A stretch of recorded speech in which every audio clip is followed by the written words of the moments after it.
আসসালামু আলাইকুম। আপনারা সবাই কেমন আছেন? বাবার বাড়িতে ঈদের পর কাটানো সময়গুলো শেষ করে মনের দুঃখ নিয়ে আবার নিজের সংসারে ফিরতে হয়। মা আসার সময় ব্যাগ ভর্তি জিনিস আগে থেকে রেডি করে রাখে। যখন বলি যে বাড়িতে চলে যাব, তখন মায়ের বাড়িতে যা আছে সব কিন্তু মা আগে থেকে রেডি করে দেয়। এই হলো মা। মায়ের মতো কিন্তু কেউ হয় না, মায়ের সাথে কারো তুলনাও হয় না এই পৃথিবীতে। যে যত রক্তের সম্পর্কই থাকুক, তারপরে মা একমাত্র আপন ব্যক্তি যে নিঃস্বার্থভাবে ভালোবাসে সন্তানকে। মা এখানে গাছের আম এর আগেও আমার জন্য বাড়িতে পাঠিয়ে দিয়েছিল, গাছের আম, কেনা আম। আবার বাড়িতে যখন আমি ঈদের পর বেড়াতে গিয়েছি, তখনও কিন্তু ভাই আম কিনে এনে খাওয়াইছে। আর বাড়িতে তো কাঁঠালের অভাবই নেই, গাছে আম আছে, তারপরে কিনে আনছে। আর এই যে এক ব্যাগ ভর্তি লেবু। আর এগুলো আমি আরেকটা ব্যাগ থেকে নামিয়ে নিলাম, ওই ব্যাগটাতে আর ছিল না। আর এখানে মা আম শক্ত বানিয়েছিল, ওগুলো কিন্তু দিয়ে দিয়েছে। বরবটি আছে। আর এই যে আমার পেছনের ঘরটা মাটির ঘর। এই ঘরে আমার সম্পূর্ণ ছোটোকাল থেকে বেড়ে ওঠা, জন্মের পর থেকে। আর এই ঘরটাকে এত বেশি ভালোবাসি আমরা ভাই বোন সবাই।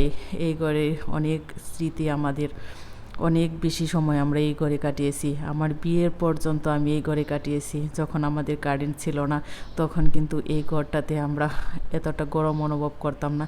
এখন যে কারেন্টে ফ্যানের নিচে বসেও যতটা গরম আমরা অনুভব করি, মাটির ঘর একদম শীতল ভিতরে, যত গরম আবহাওয়ায় থাক। আর আমার ওই মাটির ঘরে বেড়ে ওঠা, মাটির ঘরকে আমি এত বেশি ভালোবাসি। আমি অনেক ছোট সময় থেকে মাটির ঘরে হাত দিয়ে নিজে হাতে কাদামাটি দিয়ে লেপতাম। আমার কাছে খুব ভালো লাগতো। মার অজান্তেই যখন আমার স্কুলে ছুটি থাকতো, আমার কাছে খুব ভালো লাগতো কাদামাটিতে খেলা করতে। আর আমি আস্তে আস্তে একদিন দুদিন করে মাটি দিয়ে খেলতে খেলতে কিন্তু লেপাটাও শিখে গিয়েছিলাম। বারান্দা লেপতাম, তারপরে আস্তে আস্তে ঘর কাদামাটির সাথে তুষ বা কুড়া মাখিয়ে একসাথ করে তারপরে মিশিয়ে আমি অনেক লেপালেপি করেছি। মা অনেক সময় রাগারাগি করতো যে কী কারণে এরকম করতে হবে। দেখা যেত কয়েকদিন পর পরই আমার লেপালেপি চালু হয়ে যেত একদম। মা একটু এই ছিল যে এইগুলো তোমার কাজ না, তোমাকে করতে হবে না, লেখাপড়া করো। তারপরেও মাশাল্লাহ আলহামদুলিল্লাহ সবসময় লেখাপড়ায় ভালো ছিলাম, ভালো করেছি। মা শিক্ষিত করতে চেয়েছিল, করেছি। মায়ের স্বপ্ন পূরণ হয়েছে। আর মায়ের বাড়িতে গেলে মা সবসময় বলে যা আছে ওগুলো কিন্তু তুলে নেওয়ার জন্য গাছ ভর্তি এত এত লেবু আছে, বেল আছে। মা বলে যে গাছে যা আছে তুলে নাও, আর নিজে থেকেও তুলে প্যাক করে দেয়। মা কিন্তু অনেক বেশি ব্যস্ত থাকে রান্না বান্না, আমরা গেলে অনেক বেশি চাপ থাকে মায়ের। আর বাবা এমনিতেও অসুস্থ, ঘরে পড়া একজন লোক, বয়স্ক ব্যক্তি, সেও একটু অসুস্থ, তার একটু দেখাশোনা বেশি, ব্যস্ত থাকতে হয় মাকে। এর মধ্যে আমরা গেলে মায়ের অনেক বেশি ঝামেলাও হয়। তারপরে মা সবসময় চায় আমরা যখন আমাদের সময় হয় তাদের কাছে যাওয়ার জন্য, বলে যে তোমরা আসো।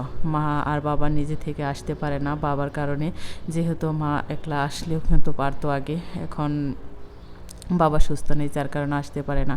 বাবা সুস্থ থাকা অবস্থায় মা চালিয়ে আসতে পারতো একা একা, আর এখন সেটা হয়ে ওঠে না, যার কারণে আমাদের সময় হলে আমরা কিন্তু চলে যাই। আর অনেক বেশি খারাপ লাগে, মা বাবা একটু আসলে আমাদের বাড়িতে আমাদের শান্তি লাগে।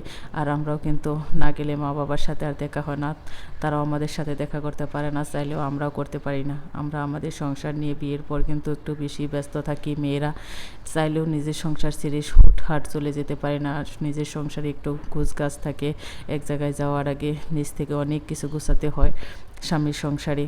আর এভাবেই কিন্তু দৈনিক দিনের কাজগুলো মাঝেও একটু সময় করে নিতে হয় বাবা মায়ের কাছে যাওয়ার জন্যে। আর আমি আমার মেয়ের স্কুলের কারণে এখন একটু কমই যেতে পারি। যখন রোজার ঈদ ছিল ওই সময় গিয়েছিলাম, আর এবার